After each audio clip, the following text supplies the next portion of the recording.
Sabes, siempre me ha producido ternura aquella súplica que le hicieron los discípulos a Cristo y que aparece en el Evangelio de hoy. Señor, enséñanos a orar.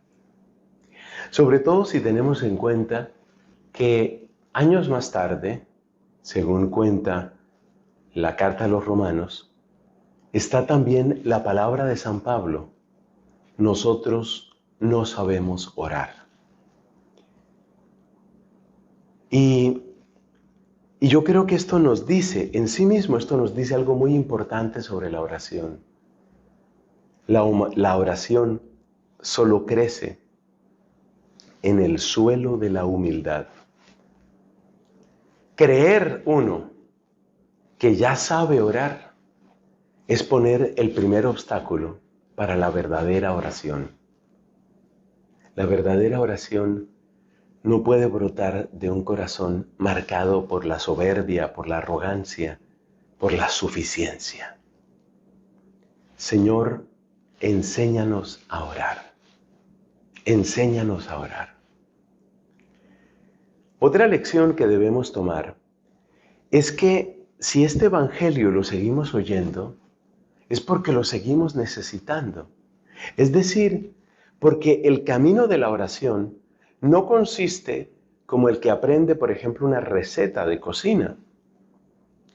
Una vez que un buen cocinero, un buen chef, conoce cuál es la receta, pues ya prácticamente solo le toca seguir esa receta para que sus platos queden apetitosos, deliciosos. Ya él conoce cuáles son las proporciones, qué se debe mezclar primero, que esto toca marinarlo, que esto toca precalentarlo, esto toca sofreírlo, que luego va al horno tanto tiempo. O sea, ya tiene la fórmula. Ya no tiene que volver a aprenderla. No es así con la oración. La oración es algo que siempre tenemos que seguir aprendiendo, que una y otra vez tenemos que aprender. ¿Y por qué eso? Porque la oración misma es un camino. Yo tuve oportunidad, hace ya unos buenos meses, tuve una oportunidad de ofrecer un retiro espiritual, del cual el primer beneficiario fui yo, un retiro espiritual sobre la obra Camino de Perfección de Santa Teresa de Jesús, indudablemente una gran orante. Una orante impresionante, impresionante.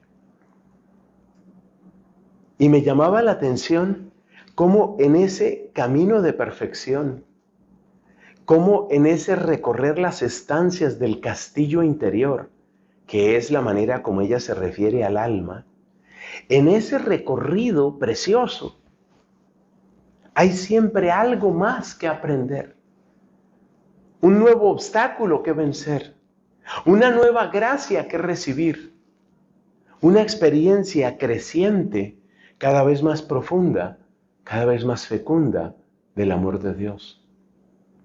Por eso tenemos que seguir repitiendo, enséñanos a orar. Porque el que no repite, enséñanos a orar, se pierde del resto del camino y el camino está todo por recorrer. Entonces aprendemos de este enséñanos a orar, aprendemos la humildad y aprendemos también la constancia. Decía hace mucho tiempo un profesor, es que a nadar se aprende nadando y a orar se aprende orando. Entonces nos falta orar mucho para orar mejor. Este es un caso en el que la cantidad favorece la calidad. Bueno, con ciertas condiciones, obviamente, pero la cantidad, el orar más, ayuda a orar mejor. Y una última recomendación, una tercera y última recomendación. Por el ejemplo que he dado de Santa Teresa de Jesús, comprendemos bien que siempre tenemos algo que aprender de quienes van delante de nosotros. Y los que van delante de nosotros son los santos. Ellos son los que van delante de nosotros. Ellos son los que nos están enseñando una y otra vez. Nos están enseñando lo que significa el auténtico servicio, la auténtica oración. Entonces, en medio de nuestra humildad y de nuestra constancia, dejémonos enseñar. En la Iglesia Católica hay unos hermosos personajes a los que llamamos los doctores de la Iglesia. ¿Y esa palabra qué significa? Son los maestros. Dejémonos enseñar de un San Juan de la Cruz, de una Santa Teresa de Jesús, de una Santa Teresa del Niño Jesús, de una Santa Hildegarda de Bingen, de una Santa Catalina de Siena, de un San Juan Clímaco, de un San Basilio. Dejémonos enseñar. Dejémonos enseñar de un San Pacomio, de un San Benito, porque cada uno de ellos es como espejo que refleja facetas, matices que nos ayudan a crecer en la oración. Entonces, ¿cuáles son nuestras 3 recomendaciones? Humildad, constancia y dejarse enseñar. Aprender a ser discípulos de estos grandes maestros y de estas grandes doctoras de la Iglesia. Amén.